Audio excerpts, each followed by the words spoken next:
নমস্কার বন্ধুরা, আমি আপনাদেরকে এখন দেখাচ্ছি। এটা আমার নিজের হাতে বানানো হোমমেড প্রদীপ, চার্জেবল প্রদীপ, ডিম লাইট প্লাস এটা একটা টর্চ সামনে আছে দেখুন।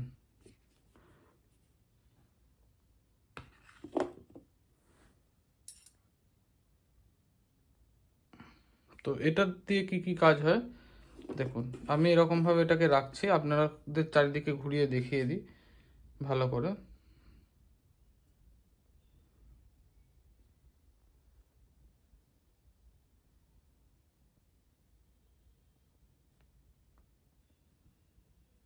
এটা এই রাখছি, এবার আপনাদেরকে এটা দেখাচ্ছি।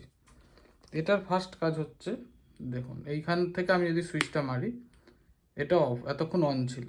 এই যে একটা দাগ যেটা এদিক যখন মারবো এই প্রদীপ জ্বলে যাচ্ছে, অফ। এই যখন মারবো এই দিকে তাকান, এইখানে লাইটটা জ্বলবে। তার জন্য কি করতে হবে, আমার নবটাকে ঘোরাতে হবে।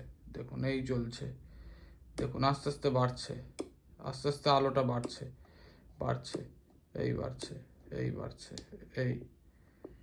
এবার আমি এটাকে আবার কমাতে পারবো, এটা দিয়ে আমি ডিম লাইটও বানিয়ে দিতে পারবো। এই ডিম লাইট হয়ে গেল, এই অফ, আর এখান থেকে মিডিলে করে দিলে এই অফ। এটাকে বলে পোর্টেবল। আর অবশ্যই এটার ভেতরে একটা লিথিয়াম আয়ন ব্যাটারি আছে চার্জ দেওয়ার জন্য, আমি এইটা বানিয়েছি এই সিস্টেমটা।